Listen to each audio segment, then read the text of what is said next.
I know for a fact that I've said that exact sentence 15 times. So, redundancy. You get a lot of redundancy. You get a lot of contradictions. So, one thing directly contradicts the others. I haven't seen too much of that in here, but I'm sure it exists. I just haven't been looking. What else?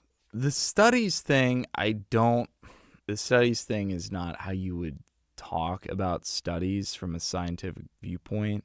Like I said, I'm a scientist, so when you talk about studies, you talk about, I was explaining this to my girlfriend the other day. It's like when you speak about studies, you don't just talk about what they found, you talk about how they found it. The whole idea of a study is that you poked and prodded something to get a finding. The important thing there isn't the finding, because it's not a definitive thing to say. Like when you see that oregano oil is good for cancer, for example, you can't then just say like a study conducted in 2022 showed that oregano oil is a successful mitigating component for cancer, right? The point of the study is to say we tried A, B, C, and D in order to find 1, 2, 3, and 4. And we eliminated our null hypothesis by doing, you have to show that this is what it is. The reason why the study exists is to say, like, here's what happened when we did nothing. Here's what happened when we knew what to expect and we showed that our system is appropriate because it showed what we expect to see. So we see a blank response, we see a standard response. Here's what happened when we tested the unknown. Here's what happened when we tested various levels of the unknown. And as you can see, it grows linearly or logarithmically or exponentially. There's so many different aspects of what a study shows, and you can go into detail about how that study showed that thing, especially in a narrative form. In a book, you have room. You have so much room to detail exactly what they found, how they found it, what surprised them. They talk about all of this. It's in the discussion section of the article, how that contradicts the common knowledge or whether that supports the narrative that they're going for. There's a whole subset of things associated with that research article. It's not just the fact that the research article shows itself to a certain end that you want to prove, right? That's not why you're doing the science. You're doing the science to poke holes in the thing that you think is true. You're not doing it to support your claim. You're doing it to shoot your claim down and see what survives. That's what science is. It's taking the marble and saying, I think that thing is made of marble, and then you shoot everything that's not the David out of it. And then you go, yes, the marble is David. Yeah. I love science. Science is beautiful. It's phenomenal. I revere science. I really do. I'm a huge advocate for science, and I just respect it deeply. And so when I see, especially like in narrative form, when the respect for science isn't there and it doesn't lend itself to what is actually happening, it only showcases like the most minimal thing and actually really not what it's saying. But then you not only say that, and you repeat the result, but you say it in 10 different ways in 10 different places and reference the exact same thing over and over and over again. It doesn't manifest itself to becoming true because you've repeated it for the 30th time. This is what ChatGPT wants you to believe. That's why ChatGPT puts it together in this way. A true narrative would say, they thought this, but they tested this variable and surprisingly found that.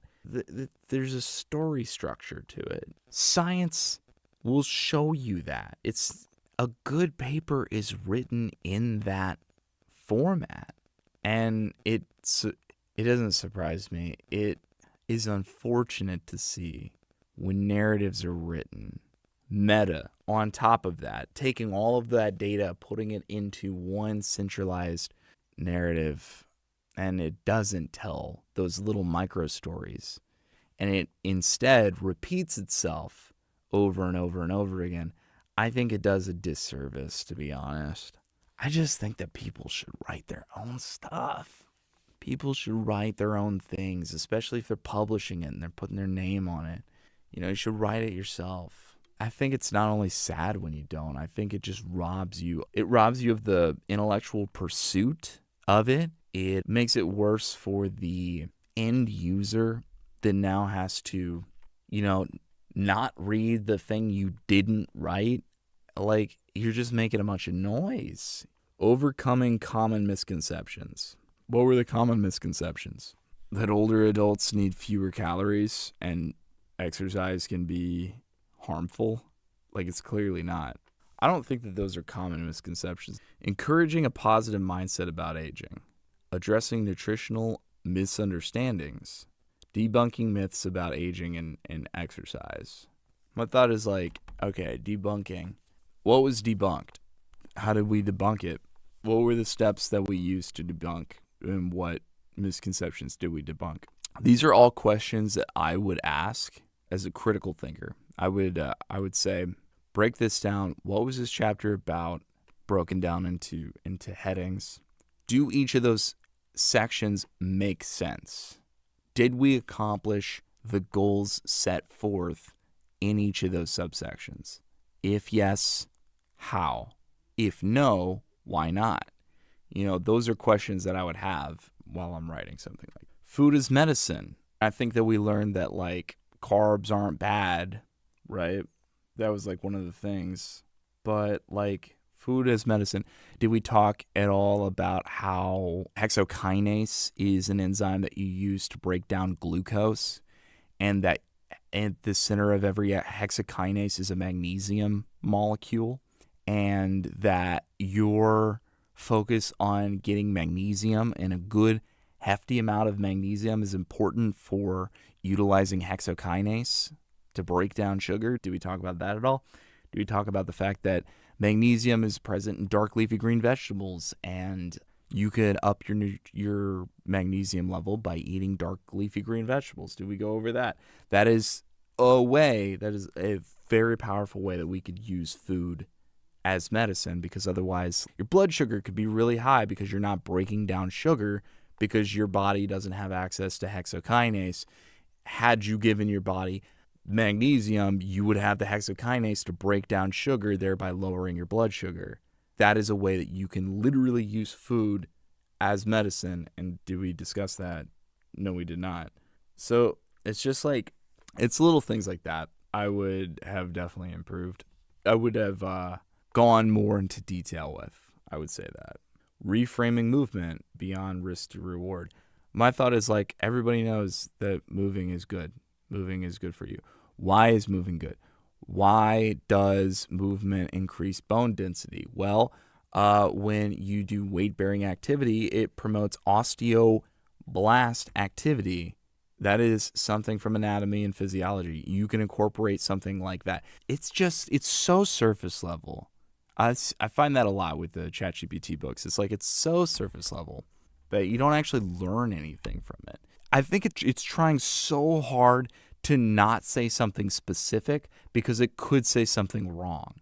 And so everything is extremely on the surface. Every time it says something, it's like, it's very, very, very careful to, like, not be incorrect. And in that pursuit, it doesn't say anything at all. So you'll get these sections where it's like, you could have said weight-bearing activity promotes osteoblast activity, which creates new bones, and stronger bones prevent falls, or the fact that leg strength is highly correlative with how long you live because it helps prevent falls. Like, when did we discuss that? I feel like that should be one of the main things brought up, and I hear it all the time, and I don't see it in here, and I'm curious why.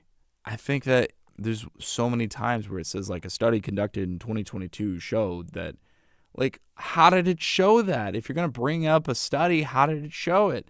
When you speak about a study, you talk about what the study did to show the thing that you're talking about. If you don't say that, you don't understand the study, and like, why are you bringing it up if you don't understand the study? That would be my question. Yeah. And I would start with something personal. I would start with like, when I became 50, I felt this way, or somebody that I know had this experience, and let me tell you exactly what their experience was like. Like, all of that is missing. That's the spirit of the book, is the personal experience that opens it up into the lesson that says, in this experience, I showcase a way that somebody, I'm not lifting that. I'm 50. I'm far too old to be doing this. Far too old, he said. And those words rang in my mind. Like, literary techniques like that to showcase what happened to you. How did that affect you? How is that combated by the things that you bring up? There's so many different avenues you could go. And the ChatGPT writing robs the author of all of that. It has no ability to create authentic, compelling work. If it were to try to repeat what I'm trying to say here, it would say it in such glib terms that you would never pay attention to it.